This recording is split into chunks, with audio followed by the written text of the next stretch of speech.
প্রিয় দর্শক, আজকের ভিডিওতে দেখবেন ভারতের হিন্দু ধর্মবিরোধী ৫ জন বড় নেতার তালিকা, যারা হিন্দুর ঘরে জন্মগ্রহণ করেও মারাত্মকভাবে হিন্দু ধর্মের বিরোধিতা করেন। তারা হিন্দু হয়েও কেন হিন্দুদের ঘৃণা করেন, হিন্দু ধর্মের ধ্বংস চান, তার কারণ ভিডিওর একেবারে শেষে আলোচনা করব। ভিডিওর শুরুতে একটি অনুরোধ, ভিডিওতে একটি লাইক দিয়ে চ্যানেলটি সাবস্ক্রাইব করে বেল আইকন অন করে রাখুন, যেটা আপনার জন্য ফ্রি, তবে আমার জন্য অনেক অনেক উৎসাহপূর্ণ। ভারতের হিন্দু ধর্মবিরোধী সবচেয়ে ৫ জন বড় নেতার মধ্যে একজন অন্যতম নেতা হলেন উত্তরপ্রদেশের সমাজবাদী পার্টির নেতা অখিলেশ যাদব, যিনি উত্তরপ্রদেশের মুখ্যমন্ত্রী যোগী আদিত্যনাথের ভয়ঙ্কর প্রতিদ্বন্দ্বী। অখিলেশ যাদব বিজেপির বিরুদ্ধে হিন্দুত্ব নিয়ে কঠোর সমালোচনা করেন। হিন্দুদের স্বার্থে ইউপি সরকার কোনো পদক্ষেপ নিলে সাথে সাথে মিনিটের মধ্যেই তিনি আন্দোলনে নেমে যান বিরোধিতা করার জন্য। হিন্দুদের বিভিন্ন ধর্মীয় উৎসব নিয়ে কটাক্ষ ও ঠাট্টা করে থাকেন বামপন্থী নীতির এই নেতা। এবার স্ক্রিনে আপনারা যাকে দেখতে পাচ্ছেন, তিনি ভয়ঙ্কর রকমের হিন্দু ধর্মবিরোধী তামিলনাড়ু রাজ্যের বর্তমান মুখ্যমন্ত্রী এম.কে. স্টালিন। তিনি এবং তার পুরো পরিবার হিন্দু ধর্মকে ঘৃণা করেন। তার ছেলে উদয়নিধি স্টালিন, যিনি তামিলনাড়ু সরকারের ক্রীড়া ও যুব কল্যাণ মন্ত্রী, 2023 সালে এই উদয়নিধি সনাতন ধর্মকে ডেঙ্গু, ম্যালেরিয়া এবং করোনার সাথে তুলনা করে হিন্দু ধর্মকে উপড়ে ফেলার হুঙ্কার দেন। ভাবতে পারেন, খ্রিস্টান হয়েও হিন্দু প্রধান ভারতে বসেও হিন্দুদের ধর্মাচার নিয়ে কতটা নোংরা ও আক্রমণাত্মক হুঙ্কার ছোড়েন। তাদের অধিকাংশ ভোটারই আবার হিন্দু। তখন বিজেপি দল এর প্রতিবাদ জানিয়েছিল, কিন্তু তবুও বিজেপি পরবর্তী নির্বাচনে একটি সিটও পায়নি। এই স্টালিন এর বক্তব্য নিয়ে আপনার কি মতামত অবশ্যই কমেন্ট করে জানাবেন। এবার স্ক্রিনে যাকে দেখতে পাচ্ছেন, কর্ণাটক কংগ্রেসের সাবেক সভাপতি সতীশ জারকিহোলি।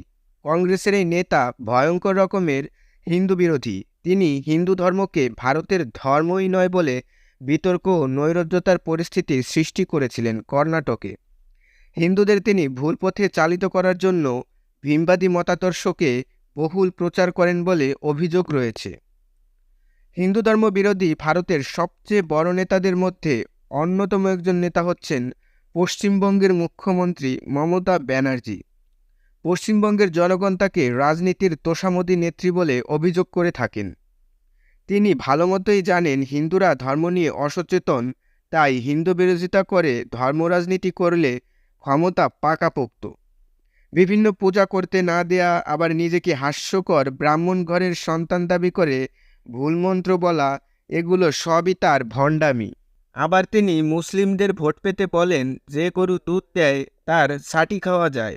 অর্থাৎ এতে বোঝাই যায় তিনি মূলত কলকাতার গরু এবং শূকর উভয় স্বাদ গ্রহণ করা চ্যাটার্জি ব্যানার্জি টাইটেলধারী অতিবাম নাস্তিকদের মতো ধর্মে অবিশ্বাসী, তবে জাতে উঁচু জাত, যদিও তারা মেথর কাস্টের সমতুল্য।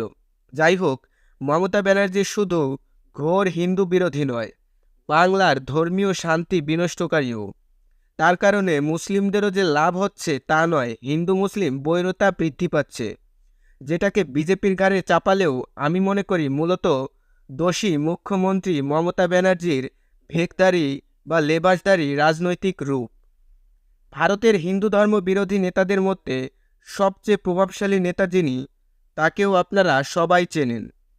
ভারতের রাজনৈতিক পাপ্পু, দুঃখিত, রাহুল গান্ধী। কংগ্রেসের সোনার চামচ মুখে নিয়ে রাজনীতিতে আসা এই নেতা মূলত ভারতীয় ধর্মীয় ভাবধারা সম্পর্কে অবগতই ছিলেন না কোনোদিন।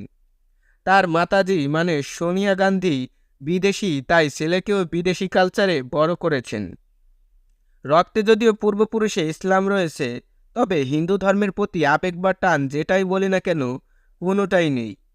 তাকেও এক প্রকার ধর্মবিশ্বাসীন বলা চলে, সার্টিফিকেট না দিলেও। রাজনীতিতে আসার প্রথম হিন্দু ধর্মকে সমালোচনায় বিধতেন, তবে গত লোকসভা নির্বাচনের আগে থেকে তিনি আবার হিন্দু ও হিন্দুত্ব নিয়ে জ্ঞান দিয়ে যাচ্ছেন। মূল কারণ ভোট।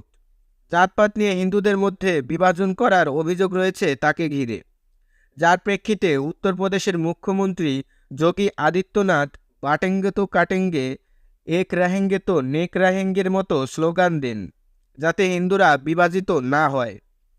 তো প্রিয় দর্শক, এই নেতাদের সম্পর্কে আপনার কি মতামত অবশ্যই কমেন্ট করে জানাবেন।